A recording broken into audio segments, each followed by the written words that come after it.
Hey, this is Brandon McManus, Denver Broncos Super Bowl champion, and you're listening to The Scoop on OwlScoop.com.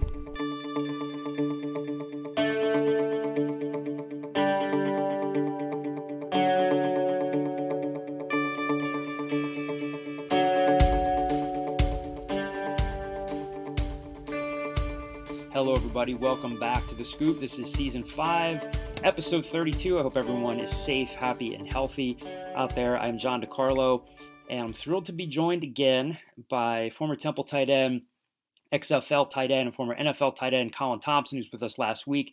He's back with us on The Scoop. He is also the host of his own Not For Long podcast. Colin, how you doing?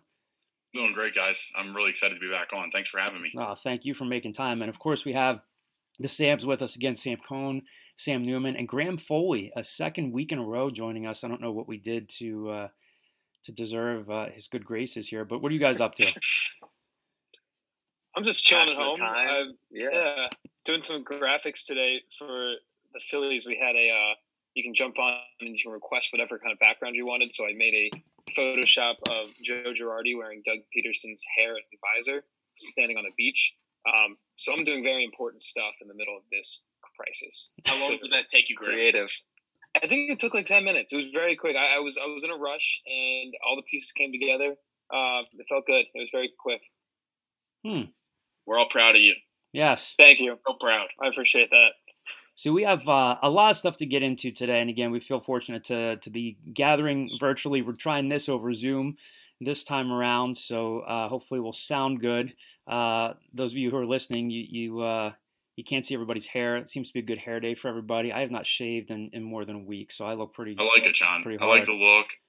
Sam Newman, love the hair today. It's very, very strong. Strong hair day. We've got a lot of stuff to get into. We wanted to lead off with a lot of football talk. Again, we mentioned that Colin has his own podcast, Not For Long Sports Podcast, which you can all subscribe to on Apple Podcasts or wherever you get your podcasts. Colin talked to PJ Walker this week, and they talked, I guess, right before PJ signed with the Panthers, right, Colin? Yes. We actually had to plan the podcast for the day the XFL and NFL announced and CFL announced that XFL players could sign with other leagues, which was this Monday. But I think we spoke on Friday or Saturday, I believe. So since then, again, unless you guys as Temple fans and subscribers to this podcast, unless you've been living on a rock, you know that PJ Walker has signed a 2-year contract with the Carolina Panthers, and he's being reunited with his former head coach, Matt Rule, along with Robbie Anderson, Keith Kirkwood. I know PJ didn't play with Tahir Whitehead, but it's definitely Temple Central down there. Colin, you played with PJ. You talked to him this week on your podcast. Again, Colin's podcast is the Not For Long Sports Podcast. Again, you can subscribe to his podcast. Does a great job, great insight, terrific insight. You definitely want to catch up on their conversation. It was really enjoyable. Again, when you guys recorded, he hadn't officially signed yet. Now that he has, just from a personal standpoint, what's it like for you to see him get this opportunity again in the NFL and with his former coach after what he did this season in the XFL, really is kind of just the premier player in the league? Yeah, he was a premier player in the league, and thank you for the shout-outs with the podcast. It's been great so far. This is the 3.0 version of it, I guess you could say, and I'm having a bunch of my buddies on from the XFL, coaches, players, media members, operations, you name it. It's going to continue. Have some MLB players on, so it's been fun. It's been unique, and I'm looking forward to the future of the Not For Long Sports Podcast. But for PJ, I think the goal is to leave your current situation better than you left it, and PJ definitely left the situation better than you left it. On a personal note, I think I left the XFL better than I left the AAF, and that's all you can control as a player. PJ entered the league as a practice squad quarterback on and off the Colts. People had plenty of times to sign PJ. And again, I don't think he's a practice squad quarterback. That just is what it was in the league.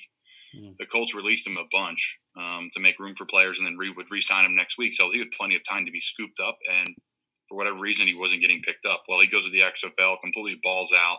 Team goes 5-0. He's the MVP of the league. If the league ended, which it did after 5 games, and he tore it up. Like I've stated, his team was explosive. He connected with the ball intermediate, short, and obviously deep. We saw a bunch of deep throws. I think he ran a lot better than he ever has. PJ's not a burner. He's an efficient runner, but he's not a burner. I thought he ran really well, looked great in the pocket and confident. But he left the league better than he started. Now PJ's put himself in the conversation as someone who's, we were thinking as a 4th quarterback in Carolina. They move on from Allen and trade him for a 5th-round pick. And all of a sudden, PJ Walker's in the mix for a legitimate backup spot. And we know in the world of the NFL today, it's always been this way, really. But now there's such a value on that backup quarterback position. Eagles fans can attest to that. A lot of other places can as well. Teddy Bridgewater, he's gotten paid because he came in and performed as a backup. It's crazy, but it may sound crazy, but if PJ comes in and takes advantage of his opportunity and the team is surrounded like they have in New Orleans, he can be in a similar situation as Teddy Bridgewater next offseason or 2 offseason. I guess he signed a 2-year deal, but happy for PJ. He deserves the world. He's a great human being, a great teammate, one of my favorite, if not my favorite teammates I've played with. I've said it on the podcast. I've said it before. He knows that, so I'm really happy for him and his family. Colin, on your podcast when you had him on, you guys talked about this, and I kind of wanted you to follow up on it because I think there's good insight here for fans. We know he got a taste of the NFL with the Colts. He's been around Andrew Luck. He's been at the highest level of football, just like you have. One of the things that you guys talked about on your podcast with it, it's really hard for you guys in your first go around in the NFL to maybe compete for a roster spot while also handling install. And they don't. I think you'd said coaches don't always encourage you to do both. And it's just a tough balance. Can you take listeners through that and what maybe changes now for PJ in this second time where he could be the number 2 quarterback and he's competing with Will Grier? What might be different for him this time around, and in terms of maybe handling install and what that's like the first time around? Because I thought it was, again, if you guys get a chance to listen to Colin's podcast, it was awesome. I was hoping you could talk people through that and what that balance is like. Yeah, so to go take a little insight of what PJ was talking about, the struggle is you're preparing in training camp. Now, again, you have mini camp, you have these OTAs, you have all these different little mini camps. There's 2 mini camps. There's a veteran one. There's a rookie one. PJ was probably at both, I was assuming. He's a practice squad guy. You got to be at those. If you don't have an accredited season in the NFL, which is 3 games, and that's 1 accredited season and 1's full year, but that's a different discussion. So PJ was discussing that in camp, they're putting new plays in. Right, that we already know, but you need to execute them. And say the playbook is 400 pages long. Say they give you 30 pages at a time to learn. Now you know those pages. You know them vaguely, maybe a little more, but to know them exactly, especially as a quarterback, it's extremely hard. There's new cadences coming in every week.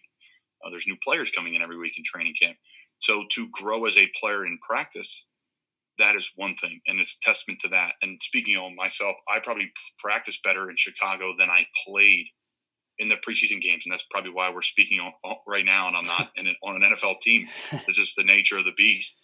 And for PJ, probably you practice great, and then all of a sudden, 2 days, we're playing the Cincinnati Bengals in a preseason game. I'm not watch 1 snap of the Bengals in the preseason. Mm-hmm. You're worried about you performing in camp, competing against everybody, and getting 6 hours of sleep and trying to be a full functioning athlete while lifting, running, preparing, full 2-3 hour practice in the sun in August, wherever you may be. So all of the dimensions of being a pro player, plus you got to go play a preseason game. So what PJ was talking to and alluding to was you are going to be facing a defense you're not used to. So in practice every week, you're going to hit this seam route. Boom. It's going to open up if you look off the safety. Well, now they're going to play a completely different coverage. Right. And that takes a lot of preparation out of a quarterback. So I think that's what we were alluding to. But I think now, John, to answer your question, I wanted to clear up what the whole install questionnaire was about. But he's going to do great because he's going to have a Teddy Bridgewater, a veteran, who's going to be able to help him. A lot of guys help each other in the league. The stories you hear about players not helping players, I don't see it. I don't know how you physically can do it. I don't know, excuse my language, how someone could be that big of an ass to not help a guy if he had a question. You're kind of all in it together. Right. Your position group grows as a unit, and then at the end, guys drop out. I've been a part of that. So I think Teddy will help him. He seems like a great guy. Will Grier, I played with Will at the University of Florida. I know Will personally. He's another great guy. So I think PJ will grow in that offense, and they'll be patient with him. But he doesn't need much patience. He's got great intellect. Football-wise, he's been in a million different offenses. And like I said, I'm thrilled for him, and I'm happy that he's getting a reunion there with one of his buddies that he threw the ball to a ton, and Keith Kirkwood. Colin, might sound like a simple question. We all know what PJ did in the XFL this season as the face of the league. We talked a lot about it on this very podcast just last week. You saw him as an opponent. Where do you think he is now as a quarterback heading into Carolina as opposed to where he was when he was with the Colts his first time around in the league? I don't think it's a simple question. I think it's a great question and a tough one to answer. And the reason why I say that honestly is I don't know what he did in with Indy. Right, we saw some splashes in like in his preseason game 5. I was in camp, so I'm worried about my own stuff. But you get to see PJ in highlights. And you're like, that's a PJ I know. I mean, that's a PJ that I played with, and I think with our offense too in Temple. You see PJ now, and it may surprise some people, but we ran the ball. We were in 22 personnel, fullback, running back, 2 tight ends. We're going to pound the rock. We're going to run no huddle. We're going to beat up on these teams in this league that aren't used to the spread. So USF, when we got a hold of them, it was a great day. Quinton Flowers, but it was a shootout to the sense where we're going to control the clock. We're going to beat you up.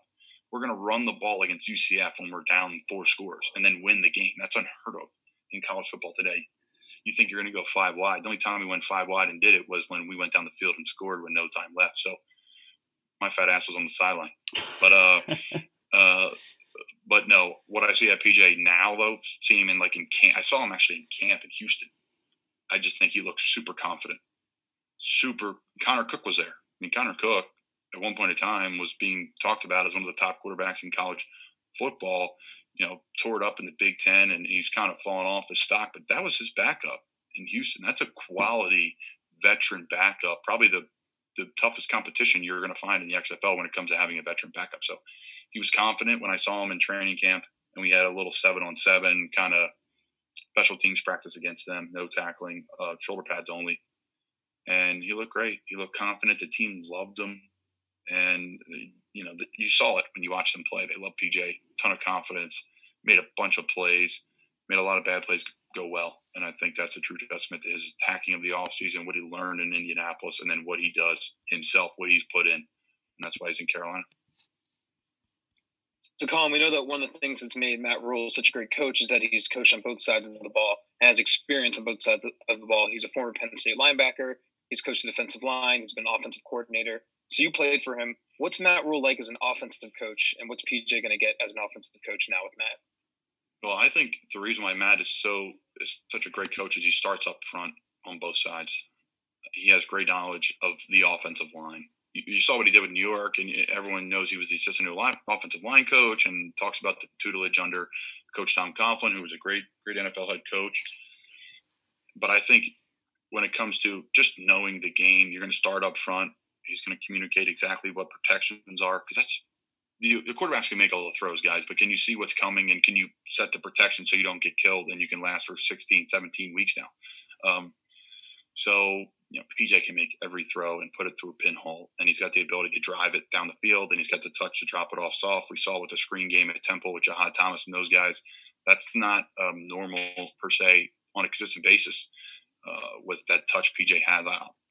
I didn't catch many balls that wasn't in our offense, but every ball he threw to me was on the money. So he's well developed. And to touch on the Matt Rhule question, which is a great one, I think, like I said, he's great up front. He knows the entire game. And I just think Coach Rhule's is great with people. That's where he is. That's why he is where he is now and where he was and what he did in Baylor. You saw how that team was. We all watched Baylor. I think we all rooted for Baylor a little bit. I know I did very hard. And the people of Cape May, the Seaview Tavern down there, we had a Baylor fan club watching. I know a little place where, Matt likes to hang out when he's down the shore. But, you could just see how the team comes around Matt. And that's what it takes. And I think he's going to do the same thing in Carolina. He's bringing his guys in. He's going to implement his culture. So that's what he'll do for PJ. And those quarterbacks down there is there's going to be a team that's going to love their quarterback. There's going to be a team that loves playing for their head coach. And this is really exciting times because I know what type of guy Matt is. We all have a kind of a vague impersonation, but I'm very fortunate to be able be coached by him because he's a true leader of men, and I think he'll do really well by PJ and that entire organization. Hey, Colin, we know the Panthers signed Teddy Bridgewater to a 3-year, $63 million contract with $40 million in guarantees for him in the first 2 seasons. I thought Sam Newman signed that deal. No. I would have wished so. You wouldn't be here right now for sure. You'd be on a beach somewhere. Or, I don't think we were even allowed to be on beaches, but maybe I'd have my own private one at that point. Absolutely. So obviously that contract signals a bit of a commitment for the Panthers. That said, in your opinion, can PJ come in and beat him out to be the starter? I don't know. I hope so, right? But I mean, because I know PJ personally, but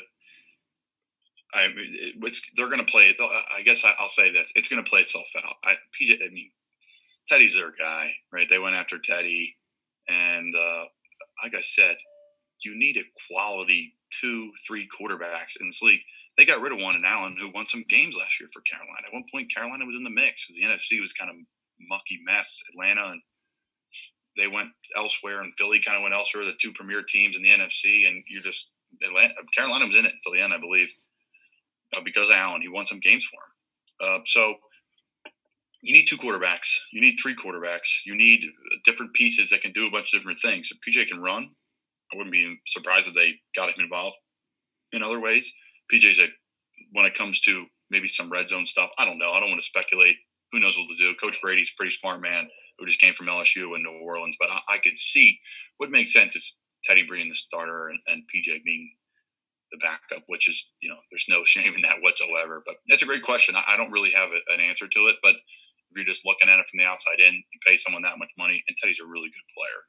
He's coming off a great year, a healthy year, and was a huge reason why those Saints went as far as they did in the playoffs. So I'm a big fan of Teddy and PJ's, obviously, and I know Will. So it's a pretty unique situation, and I'm excited for all 3 of those quarterbacks in Carolina.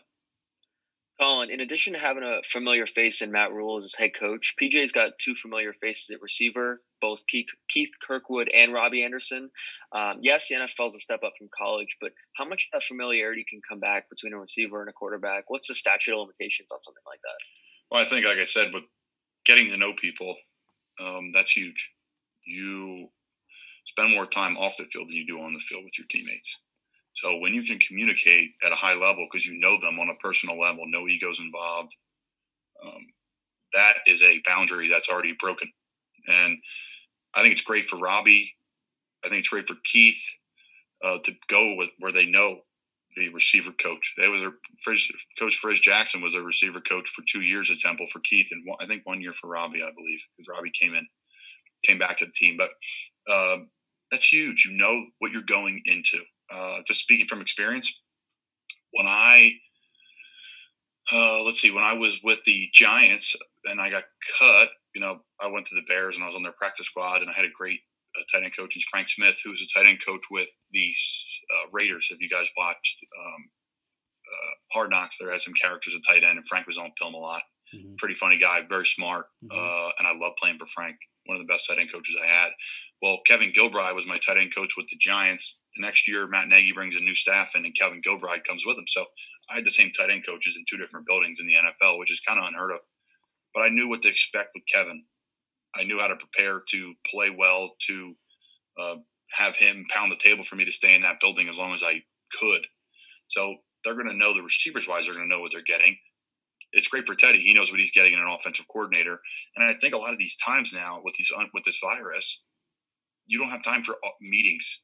There's no physicals. You can't get to know somebody, fly somebody down and take him to dinner and, see how he eats or see how he shakes people's hands or all those little things that I know Coach Matt Rule and his staff appreciate. How you do anything is how you do everything. It's Mike Saravo always said it, and it always stuck with me. Their linebacker coach now. Wait, so did Jeff Collins steal that from Mike Saravo? I don't know. I mean, it's a very popular term. Yeah. But Jeff I know Mike always used it. I didn't even know Jeff used it. I bet he does. He used it a lot. Yeah. Did he? Well, I mean, I'm all for it. Yeah. I mean, I'm a big fan of doing, all the little things matter, how you do anything. And Matt always said, are you going to look at this guy coming in? Kyle Gauss, who hasn't been with us. Kyle, who is now a father, of Jordan Kyle Gauss comes in on Zoom and trumps an answer from a guy who's played in the NFL. Kyle Gauss has not played in the NFL. Colin Thompson has. Yes, but I just want to. That's how we're introducing Colin now. Yeah, well, he's played in the NFL. He's given some good insight, and then Kyle. I mean, we love you, buddy. We miss you. We're glad you got the Zoom invite. And Kyle Gauss back from the dead. When was the last podcast you were on? You look good. Sometime in 2019. I'm doing the quarantine beard, which they say the CDC says don't do that, but tend to fly by my own flag. Oh, we know that. Before we interrupt this too much, I won't stay on too long. I didn't realize that. You guys made an interview. We have the newest Scoop listener. Oh, there he is. Zonked out. Oh. All right, we'll continue on with your interview. Oh, so you're not staying on with us then? Oh, God, no. No. So you just wanted to show us video of Jordan Kyle Gauss there. Yeah, fantastic, beautiful. Packing up boxes. Reagan's over there. Things are going well in the Gauss house. Wow. All right, well, adorable break. Yes. Oh, Graham's actually here. Yeah. Whole gang's here, Kyle. Other than you. Graham in his elementary school bed. This is my sister's bed because I don't have a bedroom anymore and I need a quiet room to sit in. So there we go. This is my sister's room. All right. Well, things are great. Looking forward to listening to the Scoop. Haven't listened to an episode in quite some time, but you guys are doing great. All right, buddy. Appreciate the love, Kyle. Thanks for checking in. What were we talking about? You were talking about just the familiarity with PJ and his receivers, having some familiar faces down there at receiver. I think it's great what they're doing, and like I said, you can't bring people in because of the virus. It's clear. I think now the facilities are completely shut down. Mm-hmm. Before, I think some coaches were in there, and you could have meetings and such. But now all the facilities are shut down. I believe Roger Goodell made that a thing last night, and that was announced. You can't bring players in to see how they eat, how they live. I just said that before.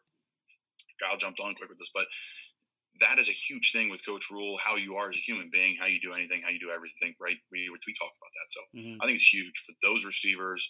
To answer your question, I think with Sam, it's huge for those receivers. It's huge for PJ. Those will be guys you'll be getting reps with. And I think it's a win-win for them all. They know what they expect. You're not going there saying, oh, what's this new coach like a veteran would be in Carolina. They've had him already. And I think Matt Rule's going to thrive in that NFL environment. That's truly, I think, what his goals were in the future. But he just seems like a pro's pro and a great coach. Colin, in the NFL. You were still at Florida during Robbie Anderson's first stint at Temple. And when he came back and got that second chance, we know what he did on the field. What was he like as a teammate? You hear stories about how he could be a diva. We know that happens in college. We know that happens in college and the NFL. I don't want to single him out as like the only receiver who could be like that. But people make their judgments of him on what they saw with his two brushes with the law, what they see on social media. But he just signed a 2-year deal with the Panthers. He had a really nice career with the Jets. Sam Newman, I'm sure, is sorry to see Robbie go.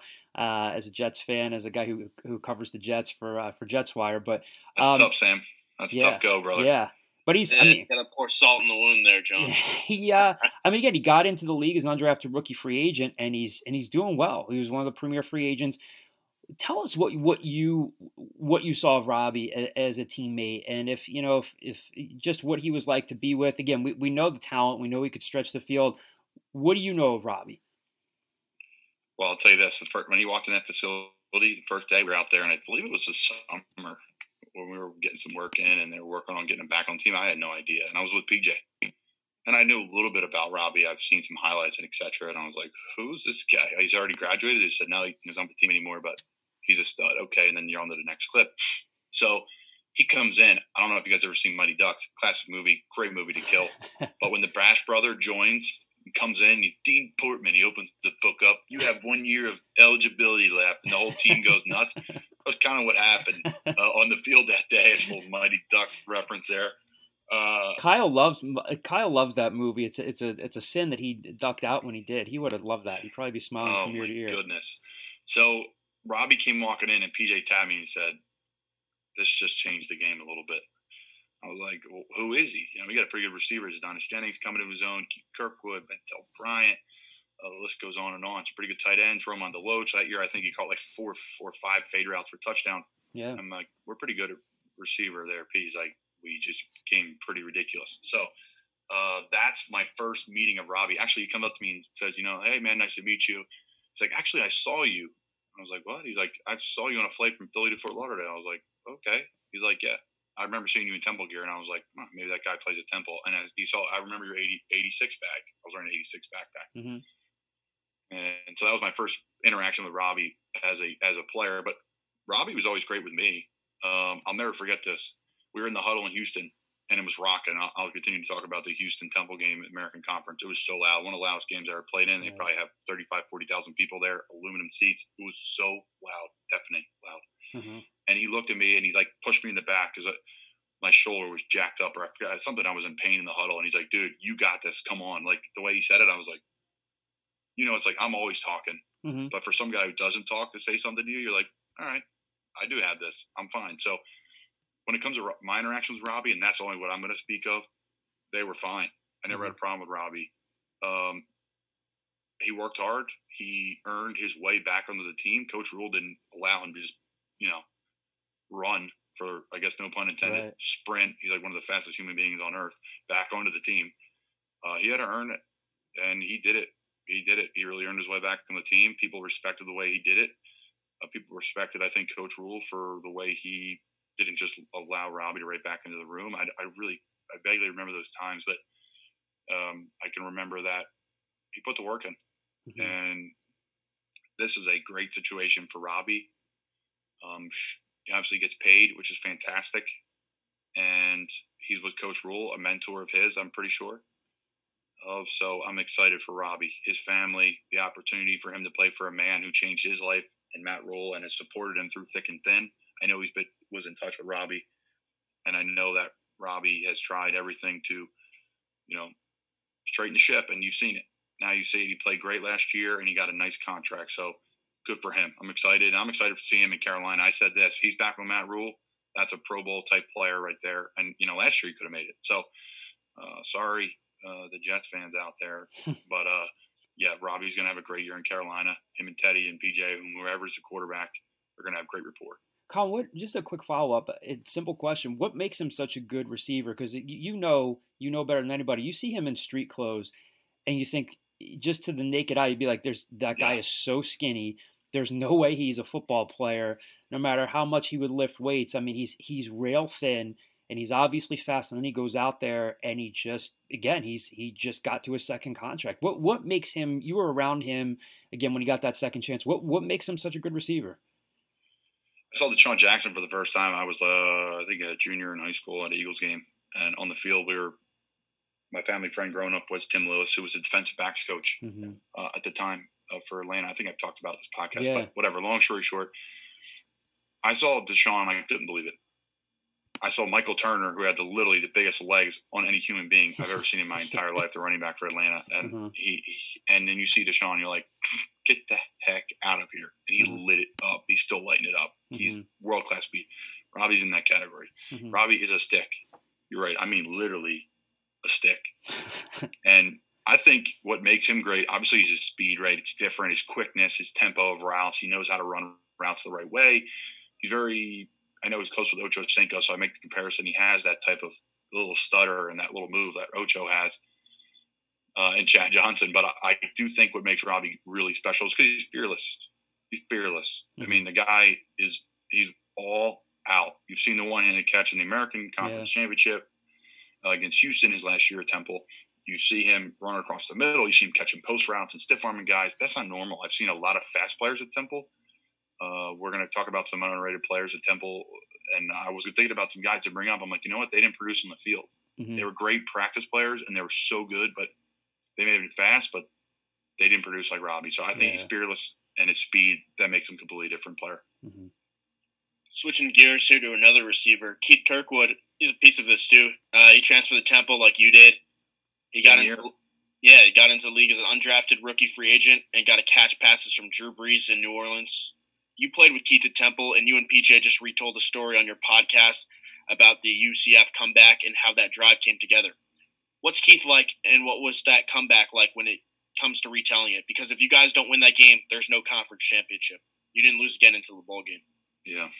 That was special. Thank God. I remember I told the story on my podcast. I cried after the game. Everyone was like, "Why are you crying?" I'm like, I can't deal with another week of loss in Temple. I can't deal with it. I cannot. We were too good of a football team to lose again.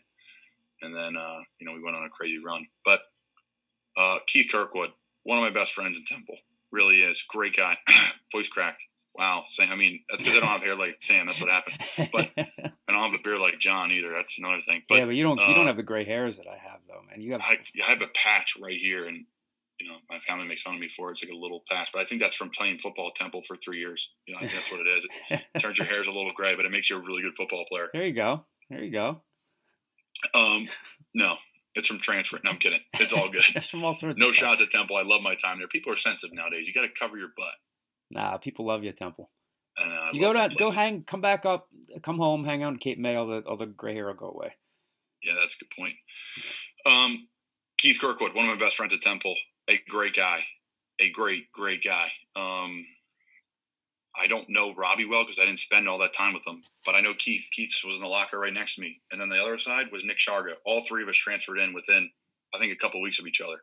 So that was pretty cool, and something I was proud of to be sitting next to them. That all three of us had some pretty significant impact, and we really, we were just kind of okay or whatever we were before. Sharga was a D3 guy or D2 West Virginia Wesleyan, linebacker, trying to figure it out. He became a folk hero, should be in the NFL, and then Kirkwood lit it up. Kind of found his way to New Orleans. They hit him in the preseason because he was so good, and he thought he was getting cut. And boom, he's on the active roster. New Orleans, Week 10, lights it up. And then Cincinnati, I think his first year, scores a touchdown against the Eagles in the playoff game, and went on a great couple runs there in New Orleans. And he's learning from Michael Thomas, and he's learning from that offense how to run routes. I was in New Orleans for a mini camp this past year, and it's a special place. So Keith's going to bring that actually to Carolina. He's going to bring that culture with him from Temple, New Orleans to Carolina. So he is the man. What was your second part of that question about? Was it about UCF? Yeah, it was about the UCF comeback. Yeah. My big butt was on the sideline. My fat ass on the sideline. I told you that. They were 4 wide, and I think it hit Ventel, ball over the middle, then the deep out route, and then PJ. You can listen to the podcast. PJ goes into it. I thought he was going to spike it. And he said the offensive line slid. They didn't slide. A couple guys just stood up like he was going to just spike the ball down. And he was saying alpha, which is all go. Listen to the Not For Long podcast for the rest. No, I'm kidding. So it's he was saying, man. yeah. So he was saying alpha, which is all go. And boom, Keith just ran. And we had a great receiving group that probably took for granted. I said it, one of the best in the country. Adonis Jennings really did well in the XFL, NFL talent. Bentel Bryant goes the hard way in the NFL. Minicamp, not even undrafted. Playing minicamp with Cincinnati, signs on there. They cut him. All of a sudden, he catches a touchdown and for the Dallas Cowboys, and you're like, wait, what? He's with Dallas? Yeah. So good for Bentel. Hope he sticks on there in Dallas. But, yeah, a crazy drive, a crazy win. I was shook. And to me, my biggest takeaway is we beat them up, and they're a really good defense. I believe the Griffin brothers were both there still. Yeah. Some really good linebackers, some really good guys. They were a great team. And we just said, we're just going to run the ball. We're not going to change what we're going to do. And we beat them up. And then PJ, we all saw what he did. He's got blood in his, he's got ice in his veins. He's a warrior. And we're going to see that in Carolina. Keith's going to do really well in Carolina. He's such a leader. He works hard. He's just a great guy. He's one of my favorite teammates I've ever played with as well. Plus, he played with Teddy in New Orleans, too. Correct. Look at you. That's some good New Orleans knowledge. And he had Brady there, too. You're right. So he's going to know that he's working with. Exactly. And again, you can't bring these guys in. You can't talk through things. Joe Brady's like, yeah, I worked with Keith for a year. Love Keith. Great guy. I'm sure he said that. Teddy. Okay, great. I worked for Teddy for a year. I know Teddy really well. So they're not bringing guys in that are just, okay, he's the best free agent. They're bringing calculated picks in. You could see it it's trending on Twitter. Just Carolina. You thought, okay, maybe they're just going to cut everyone and lay down and Matt's going to accumulate picks. Well, they got a good team now. They really are. So it's going to be interesting to see what they do with the draft. I'm excited to watch. I'm a huge fan of Coach Rule and their staff. I know a lot of people down there, starting with my man, Coach Foley, who's assistant special teams coach. So I'm excited. Colin, to plug your podcast again, when you were finishing up your interview with PJ in your podcast, you said he was one of the first guys to embrace you when you first went to Temple from Florida. Why did you guys click so well, and how have you remained friends beyond the football connection? That's a great question. I mean, he's such a great guy. PJ's such a great guy. He is a great leader. He brings in everybody. He grabbed me right away and, let's run routes. Let's make sure you know what you're doing offensively. I want to make you a part of it. I didn't get the ball a ton, but he's like, dude, if you're open, I'm throwing it to you. I'm going to find you. I know you don't get the ball a ton. Maybe we should throw it to you more. Maybe we shouldn't. But when you're there, I'm going to find you. People are like, PJ's not throwing to you. I'm like, guys, that's what people would say. PJ's not throwing to you. I'm like, listen, it's a part of our offense. It's not like any other tight end's got 25 catches. It's not like really the receivers had that many catches. It was different. It was take shots down the field. And we're going to really, if you really want to know what the offense was, it's the 49ers offense now. It was really Glenn Thomas mixed in with some of what Matt does and really what Matt stands for. But they brought Glenn Thomas in, who was the quarterback coach for Atlanta Falcons, to run our offense. Glenn put in difference from Satterfield. When Satterfield left, we ran a spread. Well, when Glenn came in, I thought it fit exactly what we did. Fullback, tight end, outside zone, play action pass, and some screen game. And that's how we got through it. And we threw the ball deep. We took shots. We took shots in the red zone. So it was a different offense. And PJ, like I said, is adapted. He's super smart. He's got a huge arm. It's on display. And I think the more experience you get as a shorter quarterback, he talked about it on the podcast too, you can find those angles to throw the ball in. And again, he wanted to play. I think that's the coolest part about being in the XFL. You're on the NFL practice squads. It's a pretty good life. You make good money. You get to practice. You don't put your body at risk, really, and you get to really get better. Well, he's like, you know what? Screw that. I want to play. So I respect that. And he went out and earned it. He tore it up and got a lot better because of it, I'm sure. And he's ready to go in Carolina, I bet. Beyond some of the bigger stories like the UCF comeback we were just talking about, do you have a favorite memory of PJ? Maybe something fans weren't really able to see about him off the field? Yeah, it's easy for me. It's that Houston game. He threw 2 picks early. He says it in the podcast. He made mistakes, and he just was such a warrior, and he's just such a leader, and he had that what's next mentality, that rule preached in his players, and don't look at the scoreboard. It's going to change the way you play, whether you're down or up, always be the same guy, and that's what PJ still embodies. You could see it. We rattled him. We played him, I think, a little bit. We rattled him a little bit, I should say, in the XFL. Actually, we gave him the best run for their money when they came to Tampa. And he's just cool, calm, and collected. They roll the ball back on a snap. He picks it up off a one hop, runs around the entire defense and scores. And you're like, come on, man, can we catch a break? But that's PJ. He's cool, calm, and collected, and he's going to be the same guy every day. So I'll never forget this in Houston. He threw 2 picks. It's a mess. We're in the huddle. It is so loud. We can't run the ball. And we had to do the slide protection because they brought so much pressure all the time from all over. They would just have 8 linebackers on the field, and they would just run from any position other than Ed Oliver. Mm-hmm. Ed Oliver would always be in the middle working. So we just do a slide protection, then do a 2-man route with Robbie or whomever. And it worked. And it was so loud. PJ was just screaming at the top of his lungs, the play. And then we get in a huddle, and myself and PJ are up underneath of the guys because I couldn't hear the play. I want to make sure I heard the protection. I communicate with Deion Dawkins what the protection was because he couldn't hear it. That's another guy I love playing with, Deion. Yeah. Great guy. We had a great team, great group of guys, really did. And so I'll never forget that moment. And he was so cool, calm, collected, and it was so loud. Couldn't hear him. I mean, literally, I'm talking from 3 feet away. Couldn't even read his lips. I remember one time I think he was popping his helmet off so we could read his lips. He's just he's a warrior. And I got some, trying to think of some other stories. How did that compare he took some to hits? He took some hits, I think, and that's the number one true testament of quarterback. Sorry, John, is that's all right. When it's your guy that hits him, he doesn't say anything to you, I respect that because I don't want to get hit, but I just get beat. It's the nature of the beast, and he's just such a leader, and he takes the heat. He's willing to do it. So sorry, John, go ahead. No, real quick, because you guys did talk about that on your podcast, and I remember. Again, I don't experience it obviously like you guys do. I remember how loud it was that day. I've never covered a game down the swamp or down anywhere in the SEC. How did the noise that day compare to what you heard during your time at Florida? Was it comparable? Was it just different? Because I remember they were playing music and all sorts of weird stuff too, right? It was obnoxious. It was so loud. The volume was turned up so loud between snaps, and the fans were loud. This was somewhat at the beginning of the AAC, and I think it was the first championship game. Was it not? I believe so. Because that was 2015, right? And then you guys won it in 2016. Second, Graham? I think it was the second. I'll double check that. I think it was the first, but I could be wrong. Oh, yeah, maybe UCF and somebody else played. But, Talking about double check that. It was long. It was long. I mean, it was loud, John. Excuse me. It was so loud, and it was so weird. It'd be such a cool thing. I'd love for Temple to experience that and their students to experience that with an on-campus stadium, because it'd be so unique, and it'd be great for the city and the students. But, it was cranking. I'll just never forget it. How does it compare? I don't know. I think when you don't expect it and it's loud, you are shocked. But when you go to the Swamp, it's deafening loud. When you're at Penn State, obviously the whiteout is pure chaos. As a Penn State hater, I don't want to say it, but I still think the Swamp's better. Just, even though it may not be the truth. But there's some loud moments when I was at Florida, 2012, when we were really good. That year we lost to Teddy Bridgewater, actually, in the Sugar Bowl. There were some really big home games. Beat LSU with Odell, Landry, Hill, you name it. They had it defensively, offensively. Beat South Carolina, Connor Shaw's senior year.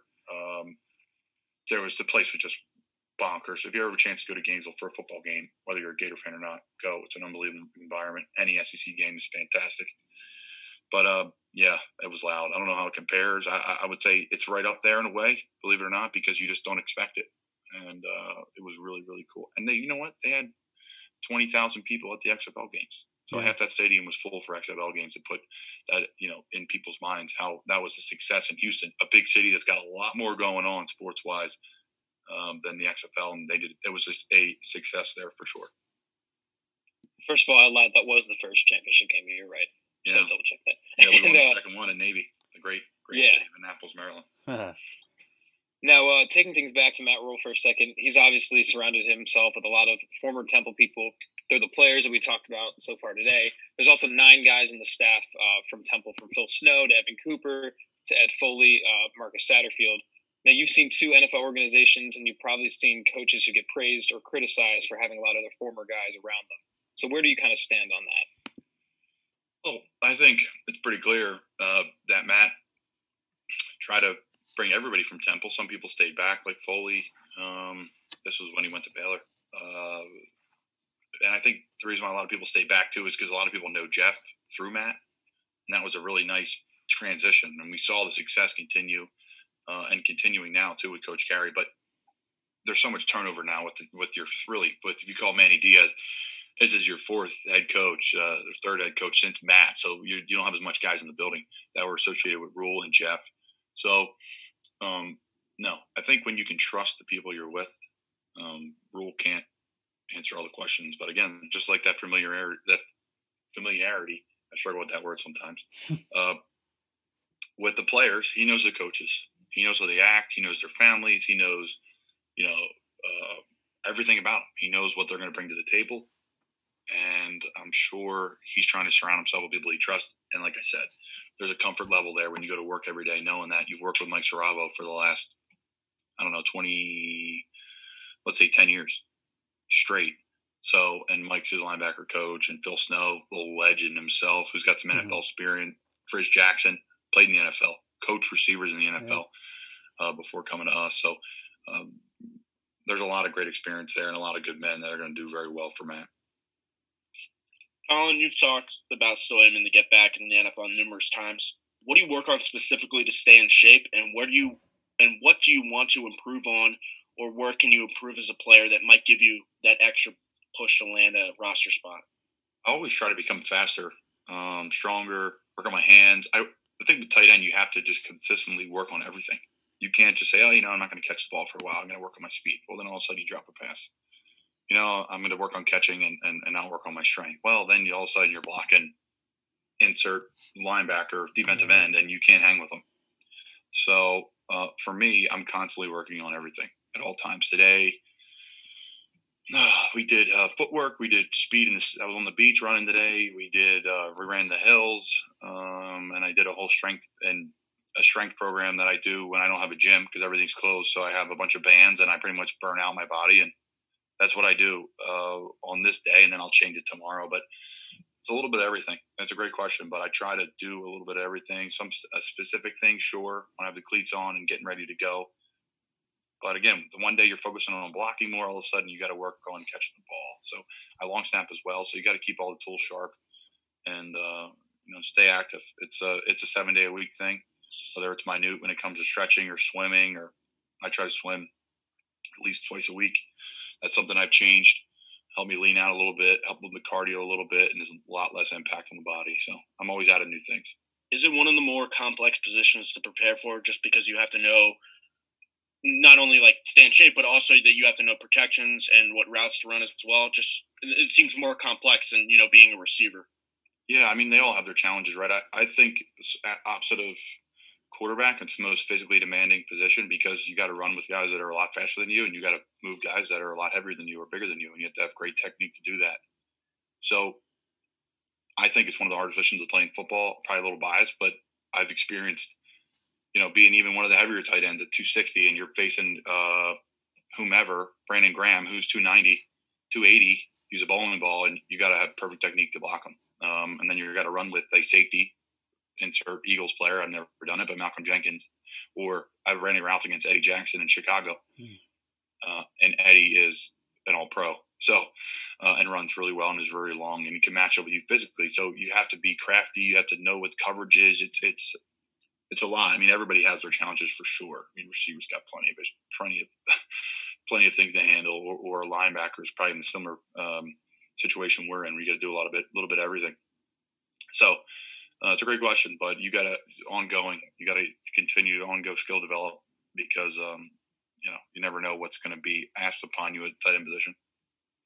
So, Colin, you've obviously seen things from the perspective of being a big-time recruit. You were a 4-star player, had big-time offers, went to Florida where you were in the SEC with a lot of other big-time recruits. Then you have a guy like PJ who, while he wasn't a complete unknown, didn't have half the recruiting attention. Both you guys have gone to the NFL in different paths when it comes to your recruitment. When it comes to being in a college program and a college locker room, does all that change where everyone is? Like where everyone's even, guys are mindful of who the big names are? So your question is there ego involved or? Yeah. I think at Florida, there was some ego involved. Some guys in particular were salty that some guys are ranked higher than the others, but it goes away pretty quick. But when I was down there, like, okay, Dante Fowler, like he's the number one defensive end in the country. John Bullard, okay, he's with the Cardinals. Fowler just signed with Atlanta with Dan Quinn, Dan's a Jersey guy and who recruited me to Florida before going to Seattle. And I spent 1 year with Dan down in Florida. He was the defensive coordinator. But he recruited Dante, so that was pretty cool that he signed there. Another familiar player that he knows really well. He recruited him. He sat at his kitchen table. He knows his family, and that's another example of not going and reaching on a person you can't bring in. He knows Dante, so that just kind of solidifies what I was saying earlier. But I think it mattered more to Florida. It's so much bigger. I think at Temple, you're kind of only coming in at the same slate, right? Tyler Matakevich, right? I don't think he had a star. Deion Dawkins, I don't know if he had one either. Maybe a couple. I don't know. Maybe half. I have no idea. We've talked about it before with those guys, and they're like, we didn't have anything. We just went to a JUCO. I thought I was going to stop playing football. I don't know if that was them, but guys I've talked to that have gone to Temple because they're rated so low, and they get a walk-on spot, or they get a scholarship and they got a gray shirt or blue shirt, whatever it is. So I think at the bigger schools, it's a bigger deal because there's so much recruiting. I was on the phone when I committed to Florida. Even before that, I was on the phone. I had 3 to 4 phone calls a night to reporters from all these different, rivals, Boilermakers when I got offered from Purdue or Northwestern or, Alabama. I mean, it was endless. Stanford. I'm talking to Stanford people all the time. And then the coaches are calling you. So that was kind of chaos. But when it comes to the media and the ratings, down south, bigger schools, it matters for sure. They talk a lot about, like in basketball, when you go to that next level, when you make it to the college level, it's kind of like a slap in the face where you're going from like you're the guy where you're from, and then it's a slap in the face of trying to understand like we're a team, we got a common goal, like you got to bring yourself down a peg. Do you feel like it's the same thing in football, or? No, I think that's a great question and a good pickup by you. No, I think football is such a team sport. You get there and you realize that, okay, I can't get this pass rush. I'm getting double teamed every play. I need my defensive tackle to make a play, or hey, I need you to follow up that double team so I can come off and make that tackle. Tyler Matakevich made a ton of tackles. He had a great defensive line in front of him. You see him all in the NFL now, and that's not a shot at Tyler. We just saw him get a second contract, and he's going to do great in Buffalo. It's a perfect fit for him. But at least it seems like I don't want to speak for Tyler, but it's a great fit, a great team trending upwards, and he's a tough player that's going to make a ton of plays. Back with Deion Dawkins up there, who's the face of the Bills franchise. Mm-hmm. So, So as a Patriots fan, I hope they suck. Yeah, sorry, buddy. And that's a tough look for you too. But Patriots are going to run the ball and play some good defense this year. They're actually going to be better than you think. Exactly right. Yeah. So Jared Stidham, baby. They did it this year, anyways. I mean, people forget. Yeah.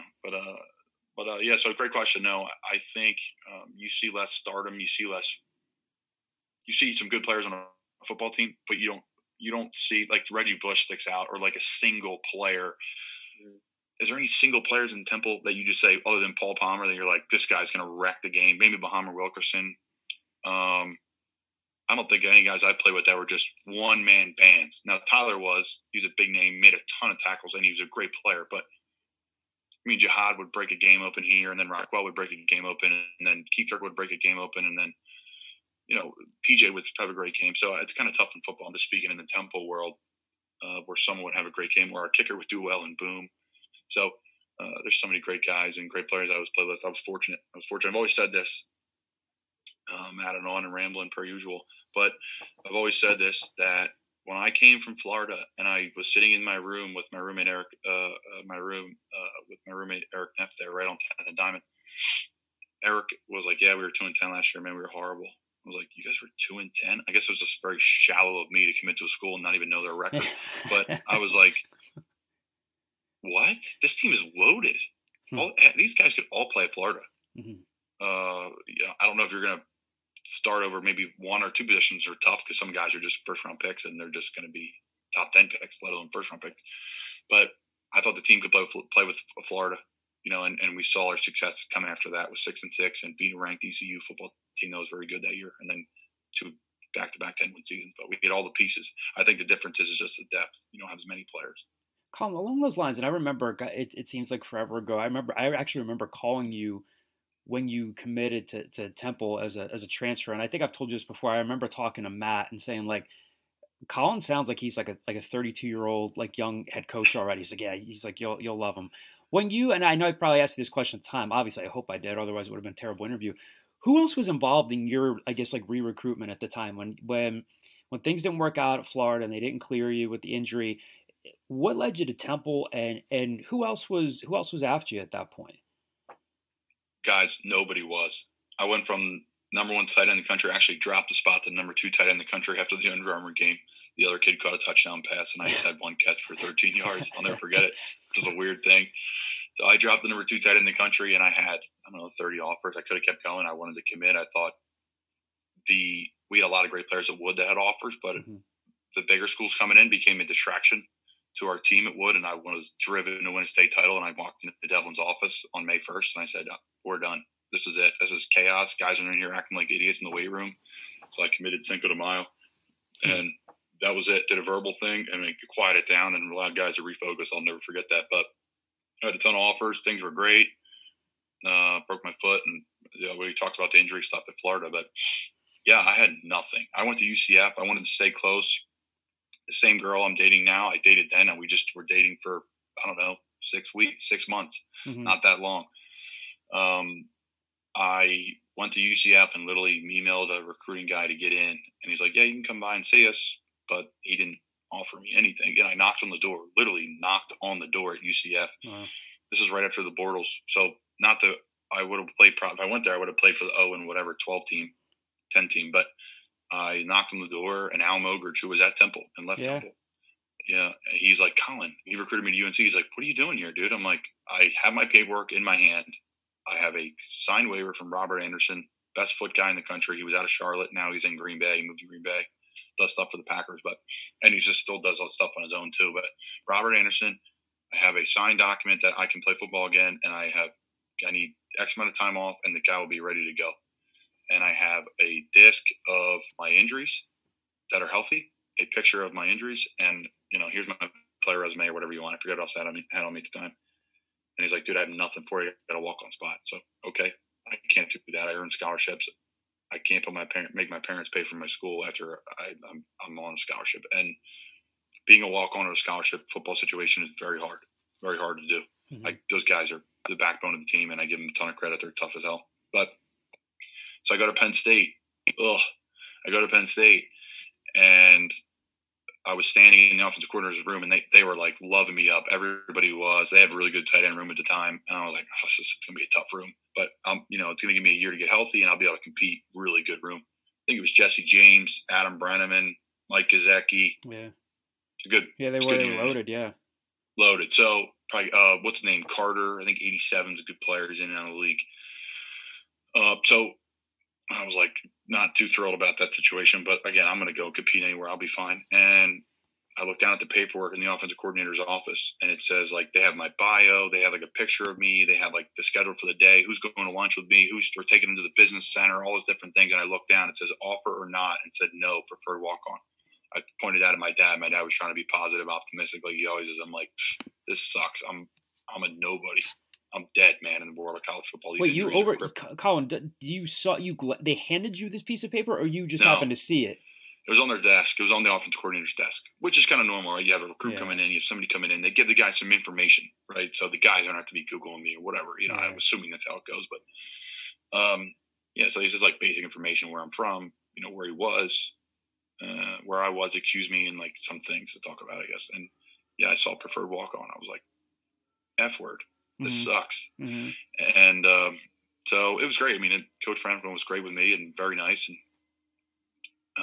I said, I'll let him know. And I ended up calling him back. So I just can't do it, Coach. I want a scholarship. He's like, we can work on getting you a scholarship. It's going to be a couple of years. They were still going through their thing there with the NCAA. So they didn't have many to give. So I understand. Okay. And then actually Marty Morningweg, who's back with the Eagles, which is awesome. That's football justice. He's a brilliant man. My voice keeps cracking.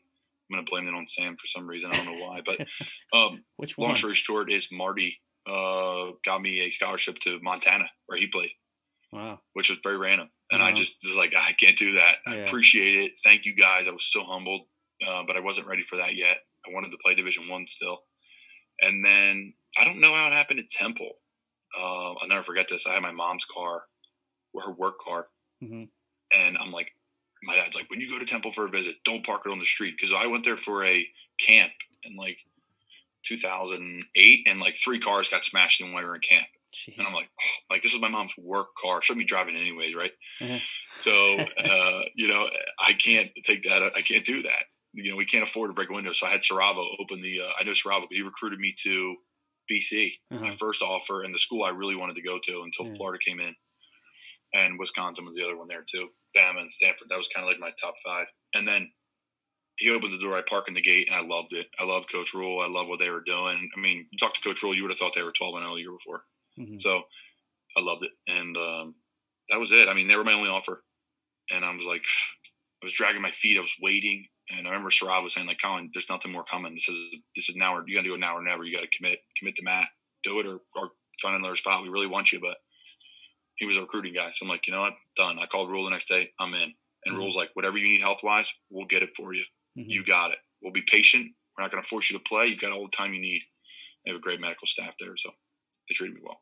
What's your favorite memory of being in the NFL, whether it was on the field, off the field? Because, again, you haven't closed the door on that yet. You said on your podcast, I want to keep trying to get there until I know that I can't get there anymore.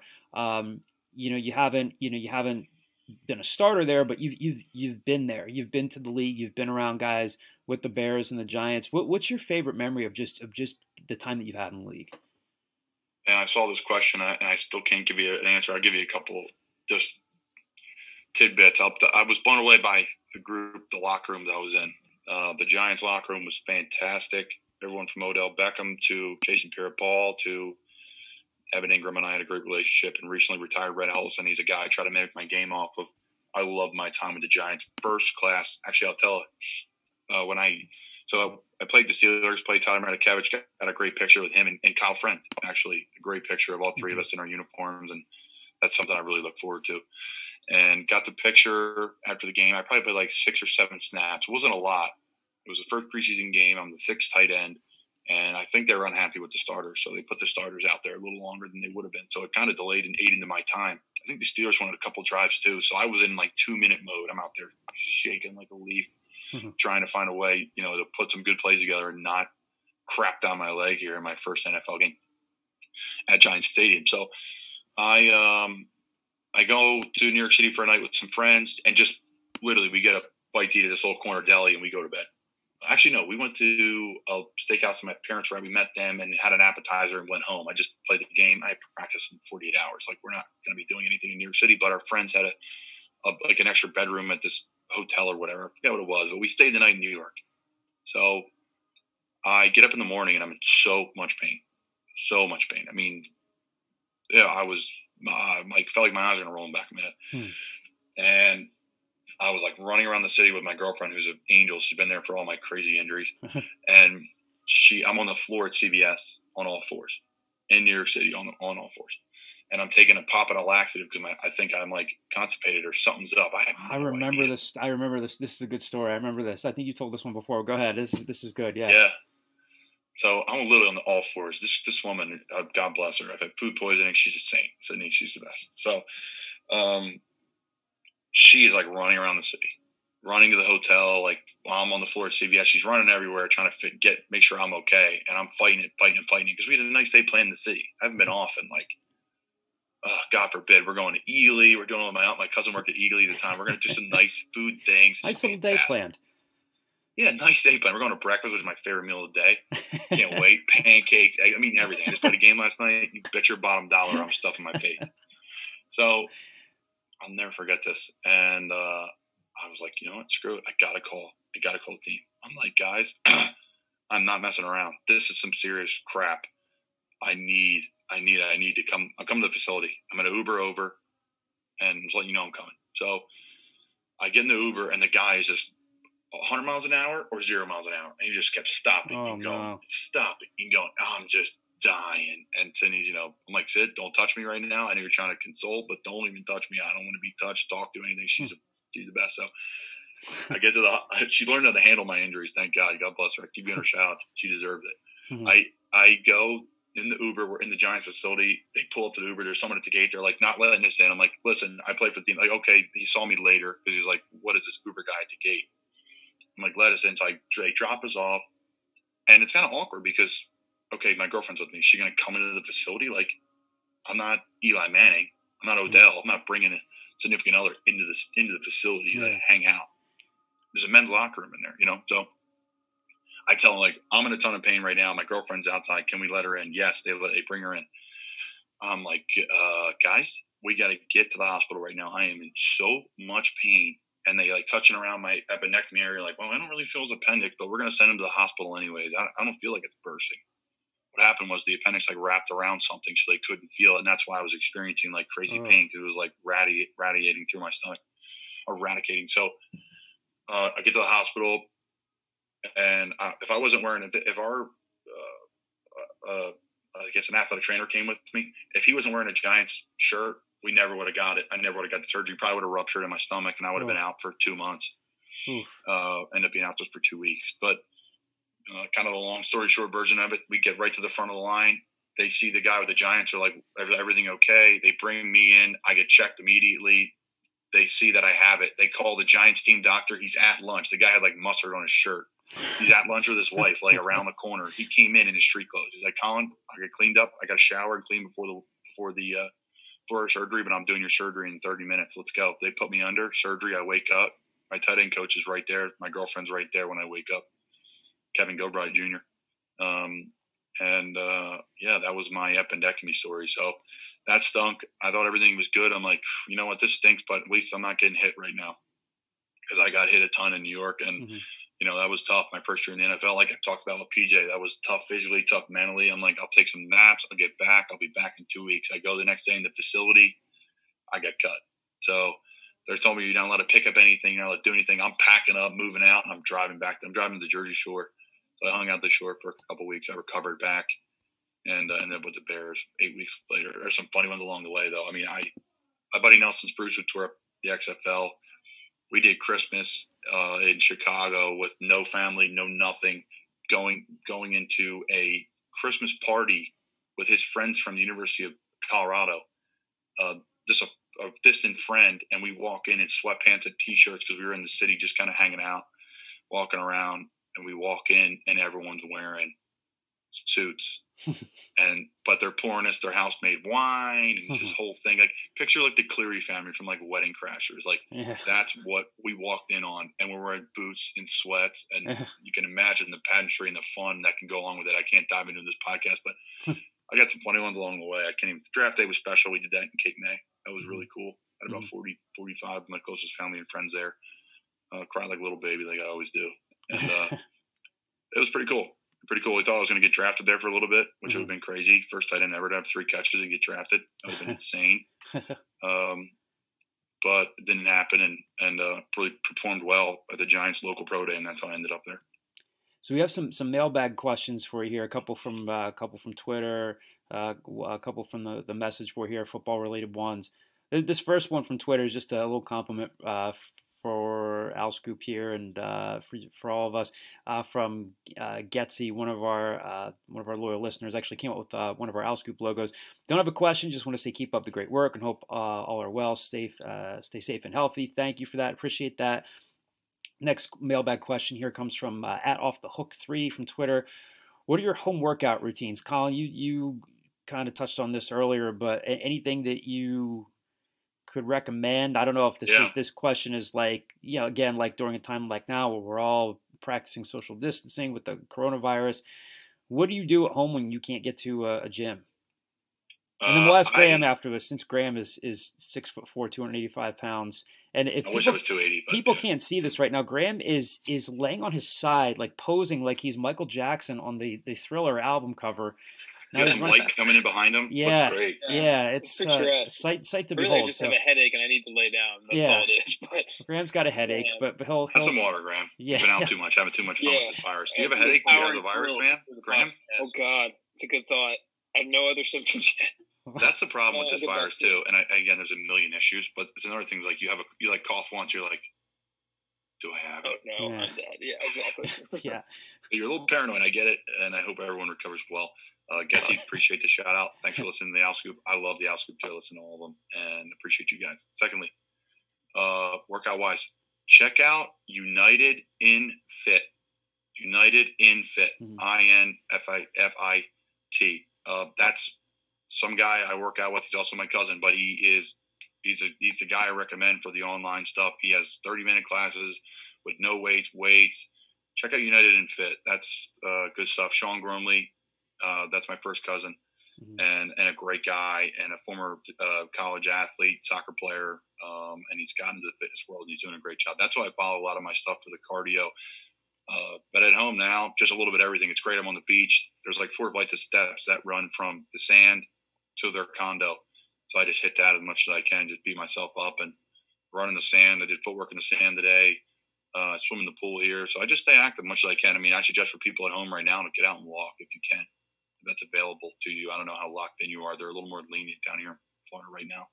Kind of isolated. So yeah, United in Fit, Sean Gormley, give them a follow on social media, Instagram, Facebook, I believe too. And they have a bunch of online classes. You can go right to your phone. Colin, can I ask you a follow-up question on this? So you're talking about running on the beach. You've seen Rocky 3, right? I have. All right. So if you could choose someone to do the Rocky 3 run with, you remember when Rocky and Apollo ran and then they had like the big awkward hug at the end? Pick one person you'd want to do that run with. And then the awkward hug and embrace. I mean, Deion Dawkins and I have that kind of awkward hug at the end. We had a big – I caught the 2-point conversion against UCF, and it's one of my favorite pictures ever. I jump, and freaking Deion, he's so big and strong. He picked me up like a flea. So maybe Deion, that just popped in my mind, Temple stuff. I don't know, though. It's a great question. I mean, probably Sam Newman. He's got great hair. Great head of hair. I'd love to see, Sam – Sam Cohn's got a great head of hair too. Foles, it's yet to be determined. But the crew has got great hair in general. So anyone on the beach, it grow out. Yeah, I mean, let it grow, let it hang. And I think, on the beach with the wind, it could look good. Our group would look good, John. The Al Scoop would look good on the beach if they had to do some Rocky 3 stuff. Now, Colin, you submitted your own mailbag question here. I love this one. So this comes from @Colin Thompson to you, which is, of course, you, Colin Thompson. Who's the most underrated Temple football player of all time? I don't know if you were Colin asking Thompson. this sincerely. No. Someone said that. Someone said, texted me like, "Oh, is that like a personal plug?" I'm like, "No, I'm not doing." Even if it was Levitt Graham, I seriously cannot. I can't concentrate when it goes to you, and he's like laying on his. No. I'm teasing you, buddy. So I wish people could see this and all. So even if that was a personal plug, I love it. Still love the question. It's a good question. Now, Off the Hook 3, who asked a question earlier in the mailbag, said, you mentioned Walter Washington, who played for Bobby Wallace in the Big East era. Walter left a year early. He was a JUCO player from I forget the junior college in Kansas City came from. Was a dual threat quarterback. Declared early for the draft. Never got to the NFL, but was a big time quarterback. I don't know that he was underrated. He got his share of publicity, but there are all sorts of different eras that we could think about. I want to kick this over to you, obviously, since you posed the question. Is there a guy that you played with that you think is underrated, that maybe doesn't get enough credit? And I'm sure there are a lot, but is there a guy that maybe didn't get the credit he deserved, the attention he deserved, that was underrated? So many, right? I have my list here. I actually just pulled up our 15 roster because I want to peek at it again. The guys I wrote down, Brendan McGowan. And again, the guys that play in the NFL, there's a lot of great guys. What is underrated? I don't know. I mean, there's going to be some guys in the NFL that I thought were underrated at Temple. There's guys that did make the NFL that I thought were underrated. I'm looking at the single digits now. 15. That's a good group. That's a really good group. I'm going to go Brendan McGowan. Brendan McGowan played a lot of football at Temple. A lot. Played guard, played tackle, played center. He filled in for center when Kyle Friend left, and that's big shoes to fill. Obviously, Kyle's a stud. I said Nate Hairston. I got a couple here I wrote down. Nate Hairston. Nate was almost out of the program as a receiver, and boom, comes in, plays corner. I mean, is he one of the top corners in the country coming into the season? No, he played well, and all of a sudden he's a draft pick and played well, and he's traded to the Jets for valuable picks. So credit to Nate. I'm going to go, I think another one, let's see what I wrote down here. I think David Hood's one. I think if David could play his whole career, I think David would have a great year this year. I love playing with David. He's a great player, a stud, and did a little bit of everything when it came to everything you needed as a receiver. He could rap. What's up? He could rap. He can rap too. Yeah. That's huge. That is huge. I'm trying to go through this team real quick. You guys, anybody that pops out? I think of.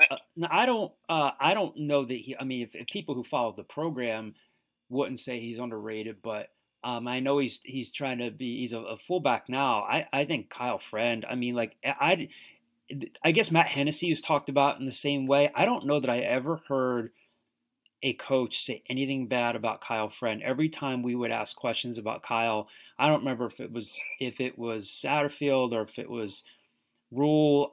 Somebody along the way said, "Yeah, you guys probably get sick of me saying the same thing. He's the same guy every day. He's a stud.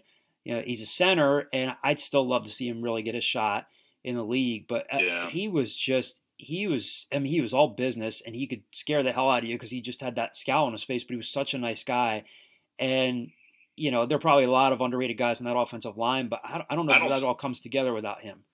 He's great. He's a close friend. I don't see him as underrated. Because he was good. I mean, people knew about him, but people might have forgotten. He made the top 10 athlete list in all of college football. Yeah. I mean, he's a freak. But again, John, I don't think you can't be wrong here, right? What's underrated? I mean, it could be, you could say that Tyler Matakevich is underrated because he should have been drafted higher. You can make an argument for every single player. I'm going through the group now. I mean, Sharif Finch is another one that's tearing it up in the league. I mean, Hassan Reddick could be underrated in a way because Hassan, was he a draft pick going into his senior year? Maybe a late round pick. All of a sudden, he plays well enough, becomes a first round pick. It's just interesting what you could, like I said, you could spin the argument any way you want it. But I'm looking at the 15 team. There's some pretty good ones here. There's some funny cats on this team, on these groups. That's a good one. That's a good one there. Yeah, Can Kyle I Friend. spin the argument here and say at the next level, Joe Klecko was underrated? Should be in the Hall of Fame. He's not. Well, he was out of Chester, played at St. James High School, and then became part of the Sack Exchange. Certainly wasn't I mean, certainly wasn't underrated in the NFL, but it's fun. Some people forget about some of these guys from these eras. I mean, his son was underrated in the sense that obviously he became a very, very good player and won Super Bowls with 2 different teams. But his son, Dan Klecko, was a very unheralded recruit because a couple people thought he was too short, and he became a great player. So both those guys kind of got themselves into college football. Joe did the hard way at a different time, and then Dan was not a highly touted guy because he was like 2 inches shorter than people wanted him to be. But that's an interesting one, Sam. Yeah, I mean that's a great one. I don't know the history as much as I want to know, but I know the teams I play with. Another guy is Jacob Martin. I think he got drafted, but I knew how good he was every day. I practiced against him every day. Julian Taylor's another one. These are all guys that have played well in the league now. What about Michael Dogby? Yeah, I'm looking at Dogby right now. I mean, what's the argument, right? Is the argument? I mean, he was on an active roster in the NFL last year. That's the 1% of the 1% of the 1%. Right. It's extremely hard to do. I mean, we could spin that argument any way that you want. For college football standards, are they underrated? Sure, but I'll go. I'm going to be the one of the best, and he's a friend, but it's unbiasedly. I'm trying to think back to the teams, the guys that didn't get a ton of attention.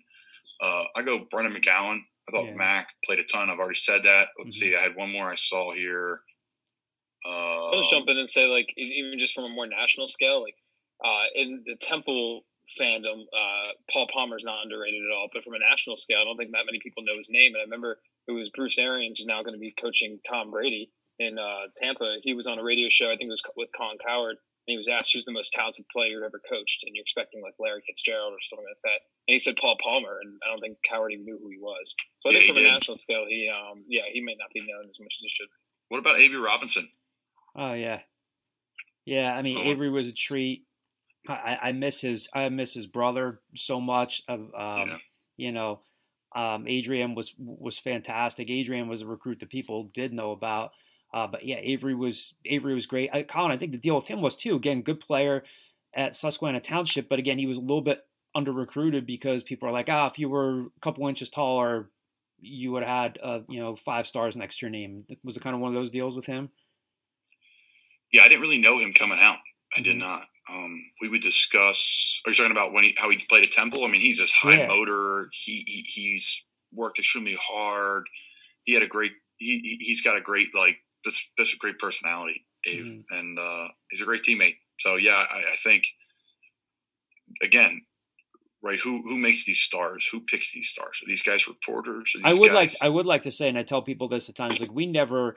Every once in a while, for some insight into this, rivals will they'll send like these mass emails out to some of the other editors and reporters and say, hey, give us feedback on some of these guys. And we don't see a ton. We do recruiting stories. I'd be lying to you if I said that I'm out every Friday night watching high school football games. We'll get some feedback. If there is somebody we see, we'll let them know. But, we don't do rankings. We don't have much input on rankings. And that's why, coaches say trust the tape. And what we do when it comes to this stuff is, we'll try to pass along, hey, I talked to this guy and he said that this kid shut down that kid and he was just as good. So we'll pass along feedback like that. But you're right. I mean, sometimes the recruiting services really get it right. And then sometimes they'll get it wrong. Mike Farrell from Rivals does this thing where he'll go back and be critical of his own rankings. So, yeah, we don't. I've actually had to tell a couple of players, they'll say like, man, you had me underrated or undervalued, and be like, we had nothing to do with the rankings there. But it is. I mean, that's another fun debate where you could go back and forth because one of the big stories of the Temple football program is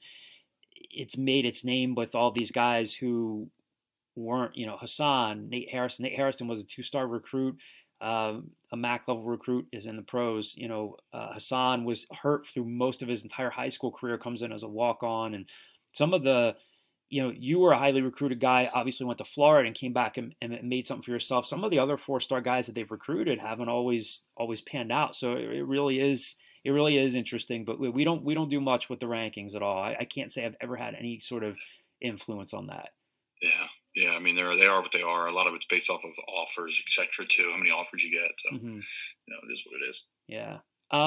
Another question here. Anybody else with any underrated players of all time? Anybody else have any thoughts on this one? Bueller? No? I think we're good. I think we covered it. Yeah, we covered it. All right. Next question from the message board, TU1834. I've been thinking about the potential Temple football book you mentioned a while back on an episode. Is there any more you could tell us about that? I hope it happens one day. We'll be very excited to read it. I really appreciate that question. Colin, I don't know if I ever mentioned this to you. So a couple of years ago, I was close to having a book deal in place where I wanted to write a book about called A Decade on Diamond Street. And it was going to be about the 10-year turnaround of the program. And I'd written a couple of sample chapters. And the last minute, one of the publishers said, hey, we want to do this, but we feel like it might be premature, but we really suggest you should do it. Try to do it as an ebook, try to find another publisher. I would like to finish it. It takes a lot of time. I did write a couple of sample chapters, one about the Penn State win, and this is in 2015, and then one about the Notre Dame week, just the week and the game leading up to it. I mean, PJ was great for that stuff. Like, I sat down and talked to PJ just, beyond. The chapters are fantastic, John. Thank you, buddy. Do it, John. That. Do it. Yeah, I just got to find the time to finish it, because you got to go back and you got to talk to, Matt was great with it. He was like, well, Ken, this has got to be a book about not just this team, other people. So you got to go back and talk to Al Golden. You got to talk to, some of the other people who are involved, because it's a remarkable story. So I would like to finish it. I just got to find the time to do it. But those 2 chapters were fun. That's how a lot of, book publishers will say, hey, send us a couple sample chapters, and they liked it. And they just, the one particular publishing company I talked to, we thought we were close to getting it done, but I would like to finish it, whether I can get a few more chapters done, because I just tried. With any good book that I've ever read, you want to tell people stories that they can't get, like in a game story or maybe even a podcast. And like PJ was great to talk to. Like, he gave me so much of his time talking about Notre Dame, talking about the Penn State game, talked to Ray Didinger, talked to some other people. Kyle Friend was great for that. So when I was telling you, Colin, earlier today that PJ was always like really gracious of his time with me, he wasn't just like after games, after practices, like, he was one of those guys where I could say, just like you, like, walk me through this. I never played high school football or college football. What are you seeing here? So it was fun. So I'd like to get it finished at some point. Just haven't gotten around to it, but I don't know. Maybe I'll put a couple of those chapters out and make that a short, abbreviated ebook. But it was fun to do. Talk to Snow, Saravo, all those guys. Hey, John, the guy who's got the key to all your questions. Who's that? You. The great. No, not me, by any means. The great, my man, Harry Donahue. Oh yeah, would like to talk to Harry. Harry Donahue is the guy you need to talk to. Mm-hmm. I worked with Harry for the last 3 years, and him and Paul Palmer doing the radio. And I'm biased. I think we have a great broadcast. Mm-hmm. Harry's the best in the business. Mm-hmm. We were doing our trips this year, and all these broadcasters were getting inducted in the Ring of Honor. And me and Paul are like, why isn't Harry in the Ring of Honor? Temple's dropping the ball. What is going on? Mm-hmm.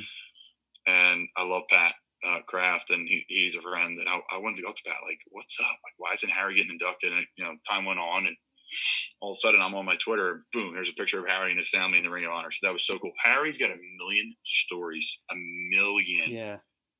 He's got his list of like his favorite head coaches of all time, and like who's were great to him, who weren't. Like, he knows everything. He knows every booster. He knows every story. He's just great. He's a great storyteller. Obviously, a great color commentary. Temple basketball, Temple football.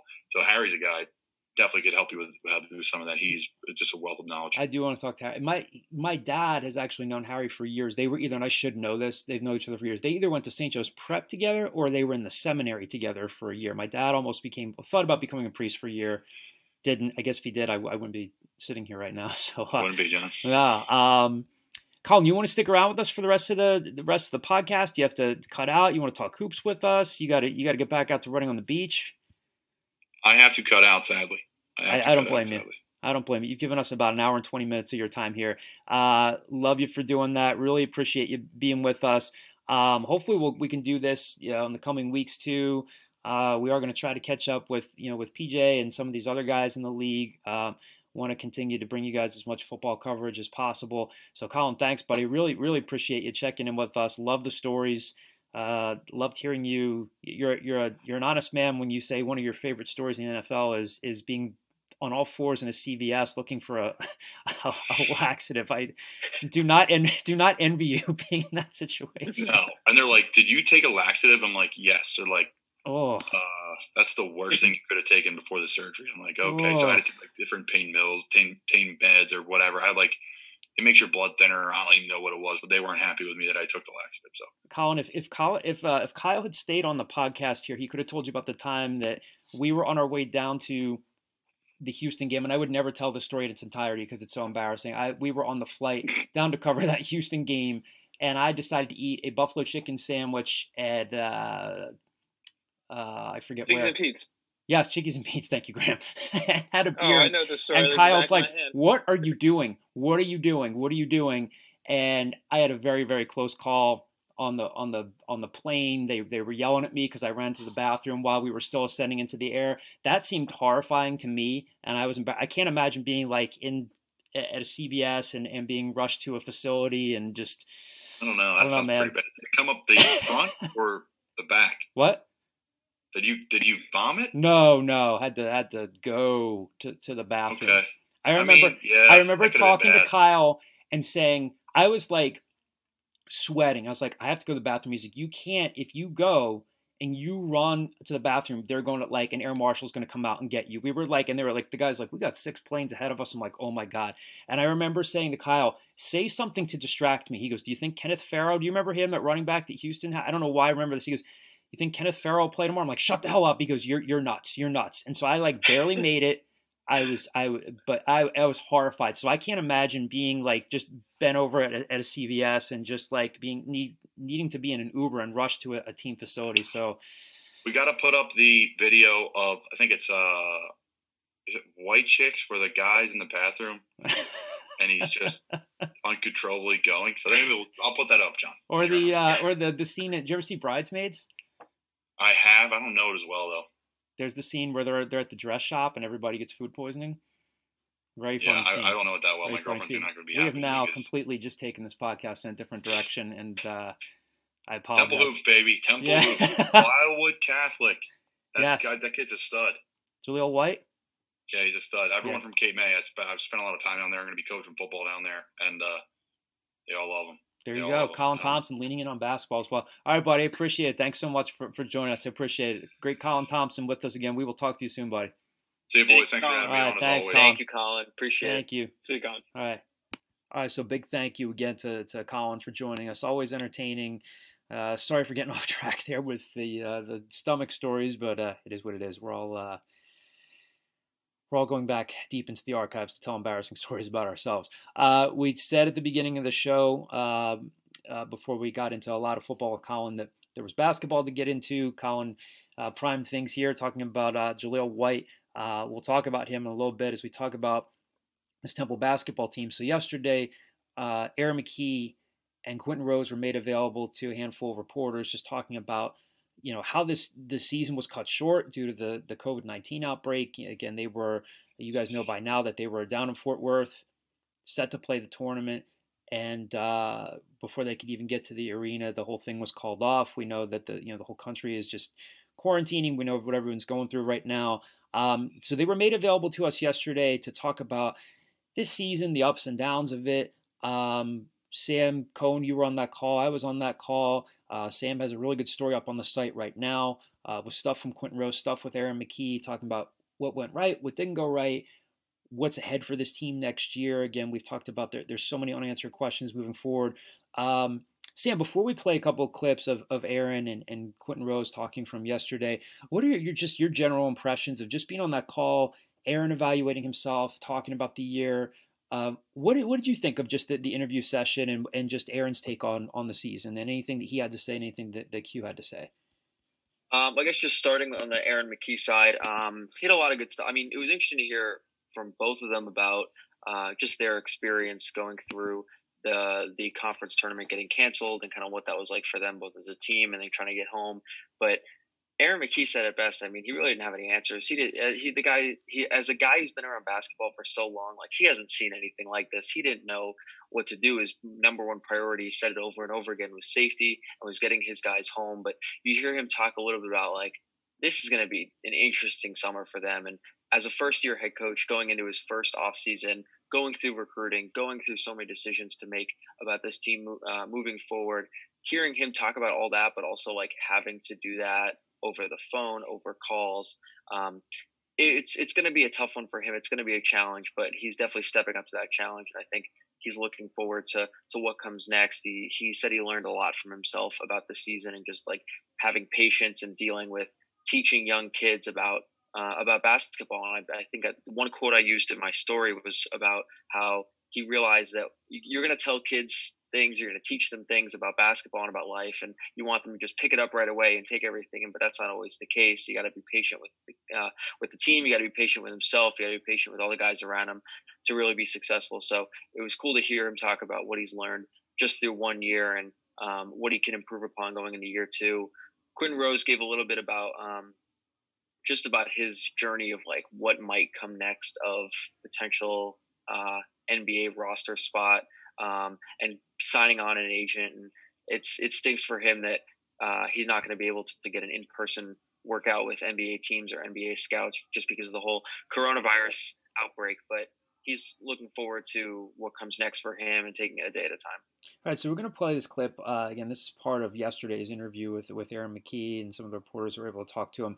So Aaron's touched on a few things here on the tournament getting canceled, reflecting on the season, as Sam said, what it's like to have to recruit over the phone right now, because, again, that's all that they can really do. Again, I think we mentioned last week, if you guys don't know by now, in-person visits and in-person recruiting is pushed off to at least April 15th. Wouldn't be surprised if it got pushed back beyond that. Obviously, so much is up in the air. And, again, the big summer ahead. So here's Aaron touching on some of those things. It was right after shoot-around. We had a meal set up at the hotel. We all were sitting down and ready to have a meal, and we got the phone call. And they said they were canceling the tournament, canceling all the NCAA games. And I had an idea it was going to happen, with the stuff that was going on with the NBA. Everything from the NBA kind of trickles down to college basketball. So given what was going on with that, I had an idea it was going to happen. But I was still being optimistic that we would, maybe be able to get a chance to play another game. And it didn't happen. So the guys were pretty upset about it. And, we had a group discussion about it and just asked them what were their thoughts. I gave them my thoughts first, and I asked those guys what were their thoughts. And, it was just a tough day for them, especially for our seniors. Again, we wasn't really sure what was going to happen. Were they shutting us down for a couple of days? Were they going to shut us down for a week? And then, by the time we were boarding the plane, the news was coming in every hour, every day. And it went from, okay, we're going to cancel this to, okay, we want to get everybody, off campus. Okay, we don't know how long it's going to be. It's going to be 2 weeks. And, and now we're at this point now where it's a lot of uncertainty and still a lot of uncertainty, with just clarification as to when everything is going to be resumed. Ideally, you want to do them in person, but just given the state of everything right now in society, you're probably going to have to do them over the phone, video conference with the guys. And so it's tough because I would have loved to be able to do it in person on campus, but by the time we got back to campus, our focus was on safety. Our focus was on making sure all of the guys got back home safe to their parents and back home and getting their stuff. So I really didn't have a chance to think about setting up meetings with the guys. So that's, to me, the way it looks right now is that we're probably going to have to do it by video conference. Yeah, you get a chance to reflect on that after every game. And, we had our good share of highs and, we had our good share of lows. And I think the one thing that I've really learned is just patience. And, when you give out information or you give out details, you want kids to be receptive and be able to pick it up right away. And it just don't happen like that. And so, with these kids, it was great for me and just growing and learning. And the biggest thing for me that I take away from it is just removing my ego away from it and remembering that I'm working with young kids that got bright futures, whether it's in basketball, whether it's in the workforce, and just teaching them about life through the game of basketball. Just be more consistent. You know, just get the team to be more consistent. We obviously got to, you know, shoot the ball better. I thought we did a decent job defensively, and I thought we were really good early on. And by the time we finished the season, we were okay. So when I'm talking about consistency, you know, the way I looked at the season, it was like, you know, if we were defending well offensively, we wasn't making shots. If we were taking care of the ball, we wasn't making free throws. It was just we just couldn't put a perfect game. I'm not gonna say a perfect game, but we just couldn't put an overall good game together. And the consistency part was, you know, I want to get better at that, where we tie all of those things together, where we're taking care of the ball, we're offensively efficient, we're defending at a high level. Just be able to put those things together at a more consistent rate. Well, I'll get a chance to see, you know, Ty play, you know, kid who's been out all year, but he had the opportunity to practice against, you know, college level guys. Damian Dunn, who sat out, he had a foot injury. I'll get a chance to see him play and get some game reps. Get a chance, you know, Rashma and Jake, you know, they got some college experience now. It's going to be a big summer, you know, for those guys. Dre and JP are going to need and Nate, we're going to need their senior leadership. Collectively, it's going to be a big summer for everybody, but I'm looking forward to seeing everybody take that next step in growing and developing as players. It's difficult because, you know, you don't get a chance to get out there and see the kids. But we're all dealing with the same thing. You know, you're communicating with the kids you've been communicating with all year for the most part.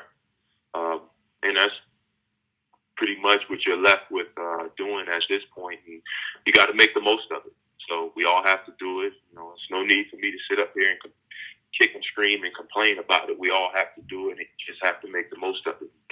You know, we try to touch base with these kids every day, get a handful of kids we reach out to and talk to, and just continue to promote Temple University. Yeah, just everybody. It's a big summer for everybody, myself included.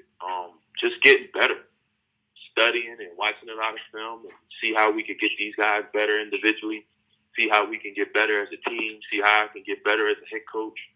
So it's a big summer for everybody, and everybody has to come back with that workman-like mindset. Okay, so you heard from Aaron McKie, and here's some sound from Quinton Rose as well from yesterday's interview. It didn't really hit me at first. I was just sitting there. The rest of the guys, we were all just looking around the room, like while he was talking. It didn't really make sense at the time, but once we got some time, and like now I was by myself in my hotel room, that's when it really hit. And it was just painful knowing that like my career was ending due to something I couldn't control. I kind of expected it once we saw the day before that they suspended the NBA season, so I kind of had an idea that like it was possibly happening, but I didn't want to think about it, so I just tried not to put too much thought into it and just hope that we would be able to play. The process of finding the eighth has been kind of different now. It's like we're doing like stuff like this, like Skype calls or just conference calls. So I mean, it's pretty different. It's harder to really. I think it'll take a little longer. But I'm not in any rush. I'm just trying to focus on and control the things I can control. Yeah, it's looking like the tradition, from what I'm hearing from numerous agents, like the traditional workouts are going to be happening. It's nothing official yet, but it's not looking too good. So I just hope like there's some opportunity before the draft, whenever that will be, that I get to display and showcase what I'm capable of. Both of those guys are really talented. Damian Dunn, he's really good. He knows how to use his size. And Ty Strickland, he's really shifty, can get anywhere on the floor. So, I mean, those guys, and the most impressive thing about both of them is their work ethic. Like, those guys run the gym every day, twice a day, 2 lifts a day. So, I mean, I think they'll be pretty good. I think he did his job. He had us motivated every game. He just pushed us to be the best off the court, on the court, in the classroom, gave us life lessons that we'll all take. I mean, he did really well. I mean, the record doesn't show it, but from a growth standpoint, I think we all took that next step. JP and Nate are returning captains, so I think those 2 guys will be leaders. And I think to take my spot, I would probably say Dre Perry. He was a real vocal guy on the team this year, and I would consider him a leader this past season. So I think next year he'll definitely be one.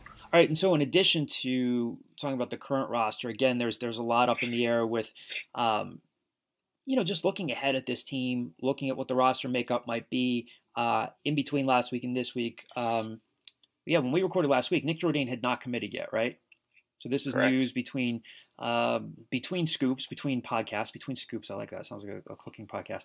Nice. Nick Jourdain from Covenant College Prep, who really saw his recruitment kind of blow up. We started to hear about him kind of, later on the season, in the spring, a 6'8", 6'9"-ish, really bouncy athletic player. Had some kind of like low mid-major offers, and then was getting heavy recruiting interest down the stretch from St. John's and Georgetown. Verbally committed to Temple last week, so becomes that third member. He hasn't signed his letter of intent yet. Of course, Quincy Okoye has signed. Jaleel White, who Colin touched on earlier, has from Wildwood Catholic. Nick, I'm assuming, will sign his letter of intent in the spring, so he will be the third member of this 2020 class. Sam has a story up on him on the site. Check it out if you haven't gotten the chance yet. Sam, you had the chance to talk to him. You talked to his coach, Ian Turnbull. Without giving the whole story away, what can you kind of just touch on here in terms of your conversation with him before we hear a short clip from Nick? Two things that really impressed me about him were how honest he was with himself and how hardworking he was. I got that both from him and from his coach. He called himself an unfinished product. He said he has so many things he wants to get better at. He even said, I'm good or I'm decent at, dribbling, passing, shooting, all that good stuff. He's good at it. He wants to master it all. So he knows he's not where he wants to be yet, but he's come a long way. He talked about in high school, he played pretty much only around the rim. He would get rebounds, put back dunks and layups, and he's really expanded his game in the last year to be able to step beyond like just the restricted area or get beyond the paint to be able to run the floor and become more like a slashing wing. And that's what he wants to do. He wants to be more versatile. He can kind of shoot the ball, kind of pass the ball, kind of dribble the ball. He's a lot better than what he was, but he's definitely making that step forward because he wants to become a more versatile wing guy, and he's got the body for it. Now it's just putting in the skill set. Yeah, and I think, obviously, I haven't seen him play live yet. The people I have talked to have seen him play live, and I started asking about him, talked to a couple of recruiting analysts I know, and they said the one thing that jumps off the page is the athleticism. He can really, really get off the floor, and if you've got that to work with, of course, any coach, any big, they're going to say, hey, that's got to be there. We'll see if we can round everything else into shape. So, again, check out Sam's story if you haven't already on Nick Jourdain. We're going to play some audio from that, Sam, from your interview. So here's Nick talking about just a quick clip of him talking about why he made the choice to go play at Covenant College Prep. Shifting a little bit to you taking that prep year, what went into that decision for you? What was that like, making that choice to take the prep year and spend another year playing? It was tough. It was tough. I had a lot of people that wanted me to go to college and stuff like that, but I wanted to put myself in the best situation possible, to be the most successful for my future. Mm-hmm. And I trusted myself, and I trusted Coach Ian, to get me there. And and not only that, like I said before, I didn't really want to be a center in college. That's what it was looking like I was going to be playing like. Yeah. And I knew that I could be that versatile player. I'm definitely not even close to a finished product. I have a ton more work to do. I just knew that that wasn't me, that I didn't want to be that just 5-man, So I wanted to work in.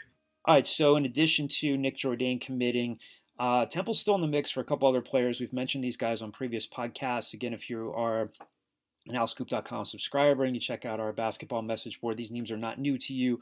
Of course, Russell Harrison, a junior college forward from Clarendon College, did tweet out today. Again, we're recording this on a Wednesday.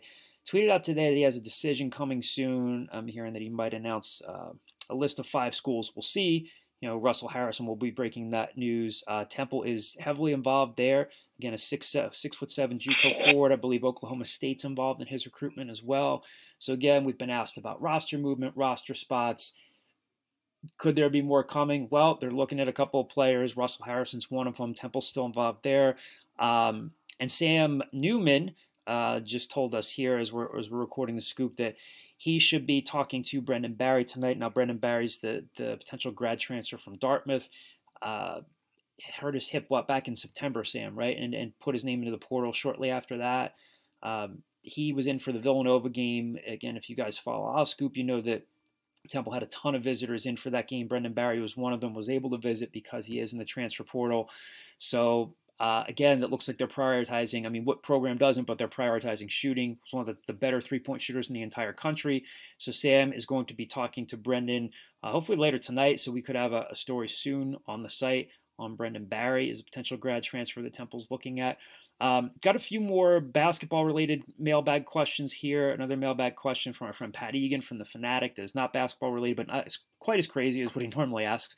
Couple other basketball questions here. Temple J from the message board. Predict the starting lineup, this is for basketball, and assume we add a grad transfer guard. Who wants to take their prediction for the starting lineup first? We've done this before. I can take it first. This is our late March version of it. Sam Cohn, you go ahead. All right, I'm going to go with Jake Forrester and Dre Perry, Monty Scott, Quincy Adamakoya, although that might not be on day one. I think he will be a starter next year, but maybe not on opening night, and Ty Strickland. Okay. Who wants to go next? Yeah, I'm going to say Jake Forrester, Dre Perry, Quincy Adamakoya. I think you probably Ty Strickland, and if they get a grad guard, maybe switch with him. And what was the other one you said, Sam? Because I was on the same. Monty Scott. Yeah, I think that's probably what you're looking at right now. But obviously, there's still a lot of roster attrition to be had. Graham? Yeah, still a lot of roster moves to go. I would say Dre, Ty, Monty, Jake. I'd also put JP Morgan, I think, as a senior. I think he'd probably start the season at least starting. I think Quincy's got a good shot to be in the starting lineup down the line, like Sam Cohn said, but don't see him starting right away. I'd go Jake Forrester, Dre Perry, Ty Strickland, Damian Dunn, and look, I'll say this. I know that there's been some speculation. People ask us who's coming, who's going. Both Aaron and Q, again, everything's fluid. It's one of the biggest cliches in sports. Aaron and Quinton Rose talked about Nate yesterday. If things are status quo and Nate Pierre-Louis sticks around, I'd probably expect Nate to still be in the starting lineup. Maybe Nate doesn't have to exert himself as much on offense and can concentrate more on defending and rebounding and hopefully trying to get better at finishing around the rim. I put him in the starting lineup along with JP. That's my way of ducking out if they do let's say they get a grad transfer like Brendan Barry. Could he end up in the starting lineup? Potentially. If there's another transfer, could they end up in the starting lineup? Potentially. But I think you see, again, Jake, Dre, JP, I think works his way back in. Ty Strickland, I think, will start. And I'll go with Nate. Assuming Nate does stick around, I'd say on opening night, my starting lineup would probably be Ty, Nate, Monty Scott. Yeah. With Dre and Jake, yeah. Mm-hmm. Yep. So, again, stay tuned. We're going to see a lot of different iterations of guessing and prognosticating there, but I appreciate the question, Temple J. JHG722, how are your dogs? What is their favorite human food? So, Graham, Sam Cohn, you do not... So I can jump in first. Gracie's doing just fine. She was featured on the Philly social media the other day. That's awesome. For National Puppy Day. Mm-hmm. She was on the Twitter and Instagram story is not up anymore. You can still see the tweet. She's doing great. She's 15, but she is really trucking along. She's got lots of energy, and I'm spending a lot of time with her now that I'm home. Love that. Mm-hmm. Her favorite food is my dad makes these fried chicken breasts, and they're like really, really good, like Chick-fil-A level good. And she loves eating those. There you go. Now, Sam Cohn, Sam Newman, you guys are both staying with your respective significant others right now, right? During this time, do they have dogs or no? Yeah, she has 2 dogs. Yeah. I mean, they honestly eat whatever and are happy. I can't tell you what their favorite food is, but they're doing good. They're getting walked a lot and a lot of attention. So, can you give us some names? Can you give us some? Henry and Penny are the names. Oh, like it. Yeah, mine is a dog named Lily. She loves eating. They're called cheddar bunnies. They're like goldfish, like Annie's brand. Mm-hmm. And yeah, same thing. Loves to go on walks. Loves to watch movies with us and eat food. But my girlfriend gives her like anything she's eating, she'll give it to her dog. Oh, that's awesome. I've talked about Sam before. I put him on Instagram on National Puppy Day, on Twitter. He is 13. He's a little Shih Tzu. He's like a little teddy bear. He's awesome. I think he does appreciate the fact that my wife and I have been working from home. His favorite human food, probably a three-way tie between pizza crusts. Gets very animated and very demanding if we're eating pizza. Pizza crusts, carrots, and bananas, I'll say. There's some stuff that he's slightly picky about, but he's definitely likes his pizza crust. All right, so Pat Egan's question here for us to close things out on this lengthy edition of The Scoop, but a fun edition of The Scoop nonetheless. Pat Egan from 97.5, The Fanatic, asks us, what year would you go back and relive if you could? So again, I'll kick this over to you guys first. Maybe Graham, start us off here. Yeah, that one's easy for me. It would be 2008. That's the year that I moved back to Downingtown, lived in Downingtown, then Baltimore, then back to Downingtown, moved back to the same neighborhood. So coming back in fourth grade, it was like I was a legend in the school. People were like, oh, Graham's back. That was a lot of fun. The summer was fun with the Olympics and hanging out with all my old neighbors again. And then the Phillies won the World Series, and that was just the most fun month of hanging out with our neighbors and watching the Phillies do the one thing that my parents didn't think would ever happen again. So that was fun. I'd say 2008. The things I would do to know fourth grade Graham. I'll give two answers. The first one being last year, because it's so much better compared to this year so far. So recency bias there. My other one would probably be 2017, which was my junior year of high school, because it was definitely my peak athleticism. Yeah, I'd probably say 2007. I was 8 years old. We had just recently moved to Charlotte. My parents had opened a business. They actually opened a chocolate store that they had open for a little bit and closed due to the recession. But I'd go there every day after school. And, you're 8 years old. You have, you go outside and play. You don't have to really worry about the outside world too much. So, yeah. That sounds like the life. There you go. I would go with a tie. So I'm like, I would be a terrible human being if I didn't at least say 2013, which was the year that I had met my wife. That was a good year. And then probably 95, 96, which was my sophomore year. I just transferred to Temple as a college student and eventually got involved, like working in college journalism, working at the Temple News, and got to see some great college basketball. It was fun. Felt like I was finding my way as a college student, as a college journalist. Got to cover some terrific basketball in the John Chaney years. Life definitely seemed simpler back then. This is crazy for all of us right now. Crazy times. The world seems simpler. You guys, none of you were alive, right? No. Well, there you have it. I'm old. Well, that'll do it for this week of this episode of The Scoop. Again, huge thanks to Colin, who's always entertaining, provides a ton of great insight on the NFL, college football, his time at Temple, and everything in between. Thank you to Sam Cohen, Sam Newman, Graham Foley for joining us. Thank you to Kyle Gals for jumping in for about 5 minutes. And again, we're recording this on Zoom. You guys feels like a lifetime ago. That Kyle I know, yeah. I was hoping he's going to stick around for it, but he's busy being a father, so did hop on to show his Al Scoop uncles his son Jordan, who's a couple months old now. So love Kyle, appreciate him jumping on. Thank you to all of you for tuning in this week for episode 32. We'll be recording again next week. So again, stay safe, stay happy, stay healthy out there. Take care of each other. Thanks for tuning in, and we will talk to you next week.